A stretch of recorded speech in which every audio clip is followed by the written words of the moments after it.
നമസ്കാരം. ഇടവക്കൂറിൻ്റെ വിഷുഫലത്തെ പറ്റിയാണ് പറയുന്നത്. ഇടവക്കൂറിലെ നക്ഷത്രങ്ങളായ കാർത്തിക അവസാനത്തെ 3 പാദം, രോഹിണി, മകേരം ആദ്യത്തെ 2 പാദം അടങ്ങിയ നക്ഷത്രക്കാരുടെ വിഷുഫലത്തെ പറ്റി പറയുമ്പോൾ പൊതുവെ ഇവർക്ക് ഈ വർഷം കഴിഞ്ഞ വർഷത്തെ അപേക്ഷിച്ച് ഗുണാനുഭവങ്ങൾ കൂടുതൽ ലഭിക്കാവുന്ന ഒരു വർഷമാണ്. ഇടവക്കൂറുകാരെ സംബന്ധിച്ചിടത്തോളം അവർ സുഖജീവിതത്തിൽ താല്പര്യമുള്ളവരും കലാസ്നേഹികളും അലങ്കാര വസ്തുക്കൾ ഇഷ്ടപ്പെടുന്നവരും സൽക്കാരപ്രിയരും ഒക്കെയാണ്. ചെറുപ്പത്തിൽ തന്നെ ഇവരിൽ പലരും കുടുംബഭാരം ഏറ്റെടുക്കേണ്ടതായി വരാറുണ്ട്. പ്രതിസന്ധികളെ മറ്റുള്ളവർക്ക് മുന്നിൽ അവതരിപ്പിക്കുവാൻ താല്പര്യമില്ലാത്തവരാണ് ഇവർ. സ്വന്തം നാട്ടിൽ തന്നെ ജീവിക്കണമെന്ന് ആഗ്രഹമുള്ളവരുമാണ് ഇവരിൽ ഏറെ പേരും. ഈ വർഷത്തെ വിഷുഫലത്തെ പറ്റി പറയുമ്പോൾ ഗുണാനുഭവങ്ങൾ ഇവർക്ക് ഏറെ ഉള്ളതിന് കാരണം ശനി 11 ഇഷ്ടസ്ഥാനത്ത് ആണ്. വ്യാഴം 2-ലും കേതു 4-ലും രാഹു 10-ലും ആണ്. വ്യാഴം ജൂൺ 2 മുതൽ 3-ലേക്ക് മാറുകയാണ്. വർഷാരംഭത്തിൽ ഗുരുവിൽ നിന്ന് നല്ല ഫലങ്ങളാണ് ഇവർക്ക് ഉണ്ടാകുവാൻ സാധ്യത. രാഹു ശുഭസ്ഥാനത്താണെങ്കിൽ കേതു അനിഷ്ടസ്ഥാനത്താണ് എന്ന പ്രത്യേകതയും കൂടി ഈ വർഷത്തിൽ ഇടവക്കൂറുകാർക്ക് ഉണ്ട്. വർഷാരംഭത്തിൽ ശനിയും ഗുരുവും രാഹുവും ഇഷ്ടഭാവത്തിലായതുകൊണ്ട് തന്നെ ധനവരവും ധനലാഭവും ഒക്കെ ഈ വർഷത്തിൽ അവർക്ക് തുടക്കത്തിൽ ഉണ്ടാകുവാൻ സാധ്യതയുണ്ട്. അംഗീകാരവും പേരും പ്രശസ്തിയും ഒക്കെ ഈ വർഷത്തിൽ അവർക്ക് വന്നു ചേരും. ദാമ്പത്യ സുഖവും കുടുംബത്തിൽ ഐക്യവും സന്താന യോഗവും ഒക്കെ അവർക്ക് ഉണ്ടായി എന്ന് വരാം. കായിക രംഗത്ത് മികവ് പ്രകടിപ്പിക്കുവാൻ പറ്റുന്ന ഒരു വർഷമാണ്. ആഗ്രഹങ്ങൾ മിക്കതും സാധിച്ചു കിട്ടുന്ന വർഷമാണ് എന്ന് തന്നെ പറയാം. ചെയ്യുന്ന പ്രവർത്തനങ്ങൾക്ക് ഗുണവും നേട്ടവും കിട്ടുന്ന വർഷം കൂടിയാണ്. വീട് വെക്കുവാനും വാഹനവും വസ്തു എന്നിവ വാങ്ങുവാനും ഒക്കെ ആഗ്രഹിക്കുന്നവർക്ക് ഈ ആഗ്രഹം സാധിച്ചു കിട്ടുന്നതാണ്. ദീർഘകാലമായി ജോലിക്ക് പരിശ്രമിച്ചു കൊണ്ടിരിക്കുന്നവർക്ക് ജോലി ലഭിക്കുവാനും ഉള്ള ജോലിയിൽ പേരും പ്രശസ്തിയും പദവിയും ഒക്കെ ലഭിക്കുവാനും ആഗ്രഹിച്ച സ്ഥലത്തേക്ക് ജോലി മാറ്റം അനുകൂലമായി ലഭിക്കുവാനും സാധ്യതയുള്ള വർഷം കൂടിയാണ്.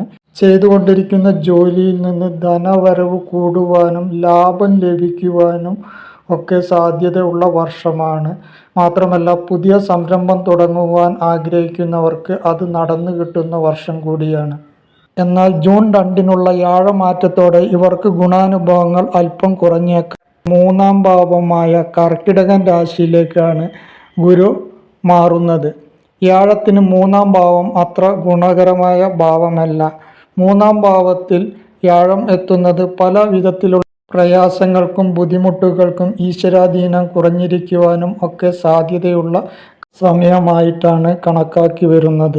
ധനനഷ്ടവും പദവി നഷ്ടവും കാര്യപരാജയവും ഉണ്ടാവുമെങ്കിലും വ്യാഴം അതിൻ്റെ ഉച്ചരാശിയായ കർക്കിടകൻ രാശിയിലേക്ക് മാറുന്നത് കൊണ്ട് തന്നെ ദോഷാനുഭവങ്ങൾ അല്ല ഉണ്ടാവുക. വ്യാഴം 3-ാം ഭാവത്തിൽ അനിഷ്ടസ്ഥാനത്താണ് നിൽക്കുന്നത് എങ്കിലും ഉച്ചക്ഷേത്രമായതുകൊണ്ട് തന്നെ ഗുണാനുഭവങ്ങളാണ് കൂടുതൽ ലഭിക്കുക. ഈ സമയത്ത് എല്ലാ രാശിക്കാർക്കും പൊതുവെ ഗുണാനുഭവങ്ങൾ കിട്ടുന്ന സമയമായിരിക്കും.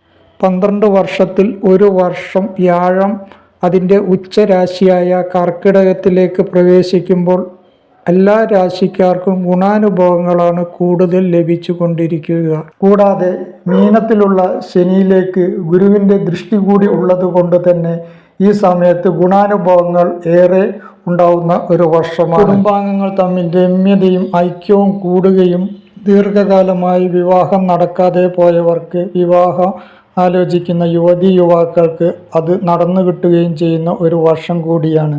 മനസുഖവും സന്തോഷവും ധനനേട്ടവും ധനവരവും സമ്പാദ്യവും ഒക്കെ ഉണ്ടാവുകയും പൊതുവെ ജീവിതത്തിൽ ഒരു അഭിവൃദ്ധി വന്നു ചേരുകയും ചെയ്യുന്ന വർഷമാണ്.